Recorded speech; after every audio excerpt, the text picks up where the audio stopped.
सावित्री चरित्र, सावित्री का जन्म और विवाह। युधिष्ठिर ने पूछा, मुनिवर, इस द्रौपदी के लिए मुझे जैसा शोक होता है, वैसा न तो अपने लिए होता है, न इन भाइयों के लिए और न राज्य छिन जाने के लिए ही। यह जैसी पतिव्रता है, वैसी क्या कोई दूसरी भाग्यवती नारी भी आपने पहले कभी देखी या सुनी है? मार्कंडेय जी ने कहा, राजन, राजकन्या सावित्री ने जिस प्रकार यह कुल कामिनियों का परम सौभाग्य रूप पातिव्रत्य का सुयश प्राप्त किए था, वह मैं कहता हूँ, सुनो। मद्र देश में अश्वपति नाम का एक बड़ा ही धार्मिक और ब्राह्मण सेवी राजा था। वह अत्यंत उदार हृदय, सत्यनिष्ठ, जितेंद्रिय, दानी, चतुर, पुरवासी और देशवासियों का प्रिय, समस्त प्राणियों के हित में तत्पर रहने वाला और क्षमाशील था। उस नियमनिष्ठ राजा की धर्मशीला ज्येष्ठा पत्नी को गर्भ रहा और यथा समय उसके एक कमल नयनी कन्या उत्पन्न हुई। राजा ने प्रसन्न होकर उस कन्या के जात कर्म आदि सब संस्कार किए। वह कन्या सावित्री के मंत्र द्वारा हवन करने पर सावित्री देवी ने ही प्रसन्न होकर दी थी, इसलिए ब्राह्मणों और राजा ने उसका नाम सावित्री रखा। मूर्तिमती लक्ष्मी के समान वह कन्या धीरे-धीरे बढ़ने लगी। यथा समय उसने युवावस्था में प्रवेश किया। कन्या को युवती हुई देखकर महाराज अश्वपति बड़े चिंतित हुए। उन्होंने सावित्री से कहा, बेटी, अब तो विवाह के योग्य हो गई है, इसलिए स्वयं ही अपने योग्य कोई वर खोज ले। धर्मशास्त्र की ऐसी आज्ञा है कि विवाह के योग्य हो जाने पर जो कन्या दान नहीं करता, वह पिता निंदनीय है। ऋतु काल में जो स्त्री समागम नहीं करता, वह पति निंदा का पात्र है, और पति के मर जाने पर उस विधवा माता का जो पालन नहीं करता, वह पुत्र निंदनीय है। अतः तू शीघ्र ही वर की खोज कर ले और ऐसा कर जिससे मैं देवताओं की दृष्टि में अपराधी न बनूं। पुत्री से ऐसा कहकर उन्होंने अपने बूढ़े मंत्रियों को आज्ञा दी कि आप लोग सवारी लेकर सावित्री के साथ जाएं। तपस्विनी सावित्री ने कुछ सकुचाते हुए पिता की आज्ञा स्वीकार की और उनके चरणों में नमस्कार कर सुवर्ण के रथ में चढ़कर बूढ़े मंत्रियों के साथ वर की खोज करने के लिए चल दी। वह राजऋषियों के रमणीय तपोवनों में गई और उन माननीय वृद्ध पुरुषों के चरणों की वंदना कर फिर क्रमशः अन्य सब वनों में भी विचरती रही। इस तरह वह सभी तीर्थों में श्रेष्ठ ब्राह्मणों को दान देती विभिन्न देशों में घूमती रही। राजन, एक दिन मद्रराज अश्वपति अपनी सभा में बैठे हुए देवऋषि नारद से बातें कर रहे थे। उसी समय मंत्रियों के सहित सावित्री समस्त तीर्थों में विचरकर अपने पिता के घर पहुंची। वहां पिता को नारद जी के साथ बैठे हुए देखकर उसने दोनों के ही चरणों में प्रणाम किया। उसे देखकर नारद जी ने पूछा, राजन, आपकी यह पुत्री कहाँ गई थी और अब कहाँ से आ रही है? यह युवती हो गई है, फिर भी आप किसी वर के साथ इसका विवाह क्यों नहीं करते? अश्वपति ने कहा, इसे मैंने इसी काम के लिए भेजा था और यह आज ही लौटी है। आप इसी से पूछिए, इसने किस वर को चुना है? तब पिता के यह कहने पर कि तू अपना सब वृत्तांत सुना दे, सावित्री ने उनकी बात मानकर कहा, शाल्व देश में द्युमत सेन नाम से विख्यात एक बड़े धर्मात्मा राजा थे।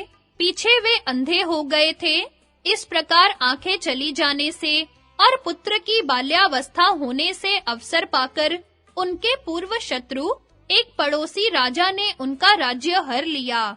तब अपने बालक पुत्र और भार्या के सहित वे वन में चले गए और बड़े-बड़े व्रतों का पालन करते हुए तपस्या करने लगे। उनके कुमार सत्यवान, जो अब वन में रहते हुए बड़े हो गए हैं, मेरे अनुरूप हैं और मैंने मन से उन्हीं को पति रूप से वरण किया है। यह सुनकर नारद जी ने कहा, राजन, बड़े खेद की बात है। हाय, सावित्री से तो बड़ी भूल हो गई, जो इसने बिना जाने ही गुणवान समझकर सत्यवान को वर लिया। इस कुमार के पिता सत्य बोलते हैं और माता भी सत्य भाषण ही करती है। इसी से ब्राह्मणों ने इसका नाम सत्यवान रखा है। राजा ने पूछा, अच्छा, इस समय अपने पिता का लाडला राजकुमार सत्यवान, तेजस्वी, बुद्धिमान, क्षमावान और शूरवीर तो है ना? नारद जी बोले, वह द्युमत्सेन का वीर पुत्र, सूर्य के समान तेजस्वी, बृहस्पति के समान बुद्धिमान, इंद्र के समान वीर, पृथ्वी के समान क्षमाशील, रंती देव के समान दाता, उशीनर के पुत्र शिबी के समान ब्रह्मण्य और सत्यवादी, ययाति के समान उदार, चंद्रमा के समान प्रिय दर्शन और अश्विनी कुमारों के समान अद्वितीय रूपवान है। वह जितेंद्रिय है, मृदुल स्वभाव है, शूरवीर है, सत्यवादी है, मिलनसार है, ईर्ष्याहीन है, लज्जाशील है और तेजस्वी है। तप और शील में बढ़े हुए ब्राह्मण लोग संक्षेप में उसके विषय में ऐसा कहते हैं कि उसमें सरलता का निरंतर निवास रहता है और उसमें उसकी अविचल स्थिति हो गई है। अश्वपति ने कहा, भगवन, आप तो उसे सभी गुणों से संपन्न बता रहे हैं। अब यदि उसमें कोई दोष हो तो वे भी मुझे बताइए।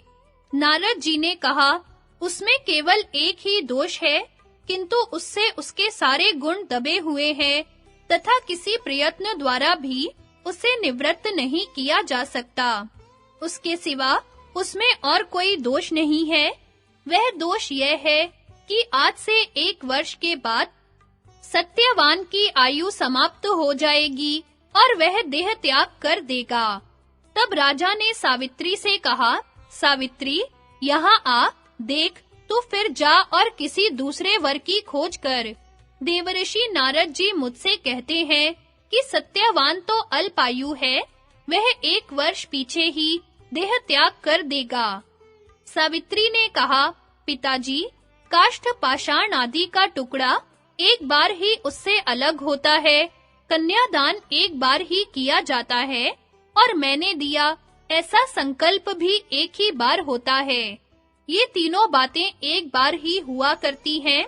अब तो जिसे मैंने एक बार वरण कर लिया, वह दीर्घायु हो अथवा अल्पायु तथा गुणवान हो अथवा गुणहीन, वही मेरा पति होगा। किसी अन्य पुरुष को मैं नहीं वर सकती। पहले मन से निश्चय करके फिर वाणी से कहा जाता है और उसके बाद कर्म द्वारा किया जाता है। अतः मेरे लिए तो मन ही परम प्रमाण है। नारद जी बोले, राजन, तुम्हारी पुत्री सावित्री की बुद्धि निश्चयात्मिका है, इसलिए इसे किसी भी प्रकार इस धर्म से विचलित नहीं किया जा सकता। सत्यवान में जो गुण है, वे किसी दूसरे पुरुष में है भी नहीं। अतः मुझे भी यही अच्छा जान पड़ता है कि आप उसे कन्या दान कर दें। राजा ने कहा, आपने जो बात कही है वह बहुत ठीक है और किसी प्रकार टाली नहीं जा सकती। अतः मैं ऐसा ही करूंगा। मेरे तो आप ही गुरु हैं। फिर कन्यादान के विषय में नारद जी की आज्ञा को ही शिरोधार्य समझ राजा अश्वपति ने सब वैवाहिक सामग्री एकत्रित कराई और वृद्ध ब्राह्मण तथा पुरोहित के सहित सभी ऋत्विजों को बुलाकर शुभ दिन में कन्या के सहित प्रस्थान किया। जब एक पवित्र वन में राजा द्युमत्सेन के आश्रम पर पहुंचे, तो ब्राह्मणों के साथ पैदल ही उन राजऋषि के पास गए।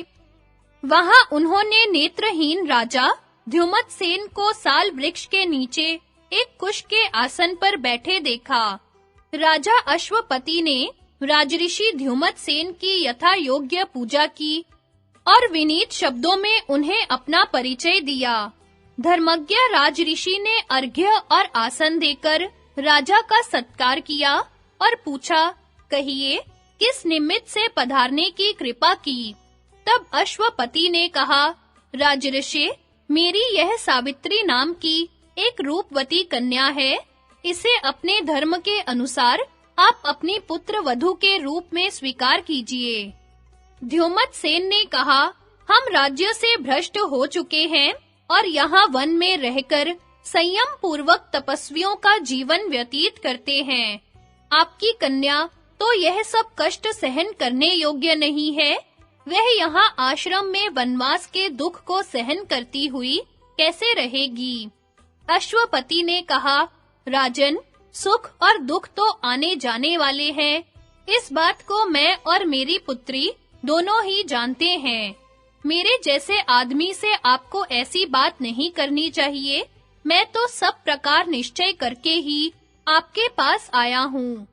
द्युमत सेन बोले, राजन, मैं तो पहले ही आपके साथ संबंध करना चाहता था, किंतु राज्यच्युत होने के कारण मैंने अपना विचार छोड़ दिया था। अब यदि मेरी पहले की अभिलाषा स्वयं ही पूर्ण होना चाहती है, तो ऐसा ही हो। आप तो मेरे अभीष्ट अतिथि हैं।